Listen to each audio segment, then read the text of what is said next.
একটা সময় গোটা পৃথিবীতে নালন্দাই ছিল একমাত্র বিশ্ববিদ্যালয় যেখানে গোটা বিশ্বের শিক্ষার্থীরা পড়াশোনার জন্য আসতো।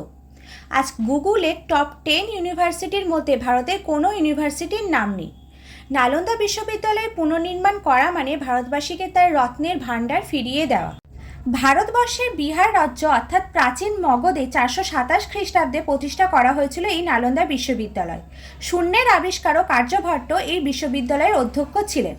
সম্পূর্ণ মেধার ভিত্তিতে কঠিন পরীক্ষার মাধ্যমে নির্বাচিত হয়ে শিক্ষার্থীরা এই বিশ্ববিদ্যালয়ে শিক্ষা অর্জনের সুযোগ পেতেন।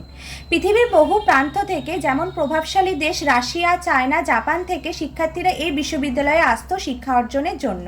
সম্রাট কুমারগুপ্তের আমলে বৌদ্ধ ভিক্ষুকরা এই বিশ্ববিদ্যালয় নির্মাণ করেন। সাধারণত ধর্মচর্চা ও ধর্ম গবেষণায় ছিল এই বিশ্ববিদ্যালয় নির্মাণের প্রধান উদ্দেশ্য। বহুতল বিশিষ্ট এই বিশ্ববিদ্যালয়ে ছিল প্রায় 10,000 শিক্ষার্থী এবং 2,000 শিক্ষক। দূরদেশ থেকে আসা শিক্ষার্থীদের জন্য ছিল আবাসিকের ব্যবস্থা এবং তা সবই ছিল বিনামূল্যে। শিক্ষার্থীদের কাছ থেকে তাদের থাকা, খাওয়া এবং পড়াশোনার জন্য কোনো অর্থ নেওয়া হতো না। এই বিশ্ববিদ্যালয়ের মূল আকর্ষণ ছিল এখানকার লাইব্রেরি।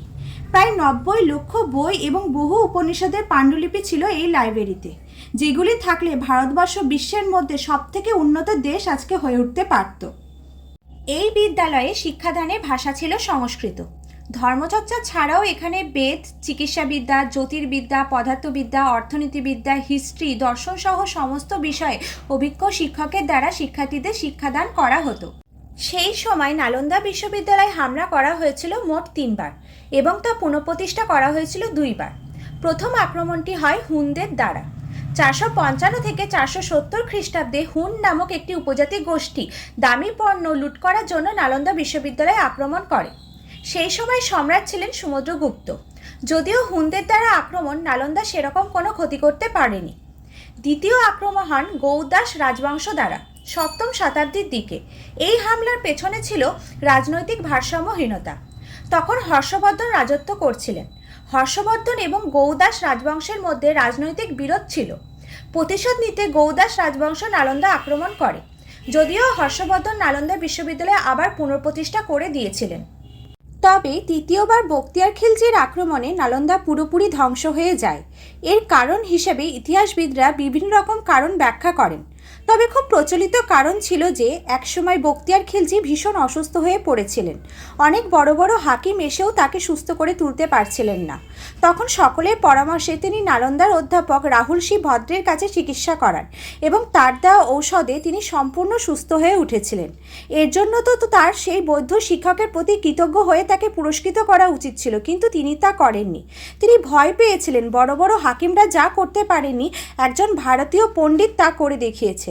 সেই জন্য তিনি ভারতীয়দের জ্ঞানকে দমন করার জন্য নালন্দা আক্রমণ করেন এবং লাইব্রেরিতে আগুন লাগিয়ে দেন।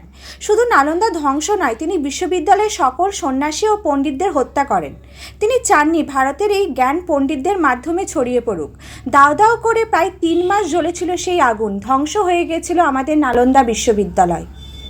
বখতিয়ার খিলজির আক্রমণে নালন্দা এমনভাবে ধ্বংস হয়েছিল যে আর কোনো সম্রাট নালন্দার পুনর্নির্মাণ করে উঠতে পারেনি। টানা 3 মাস ধরে জ্বলা উন্মত্ত অগ্নি পুড়িয়ে ভস্ম করে দিয়েছিল সব। আজ নালন্দা বিশ্ববিদ্যালয় থাকলে ভারত কয়েকশো বছর পৃথিবীতে এগিয়ে থাকতে পারত। কিন্তু ভারতবাসীর দুর্ভাগ্য, নালন্দা বিশ্ববিদ্যালয় আমাদের সঙ্গী না হয়ে আমাদের হয়ে উঠেছে অতীত।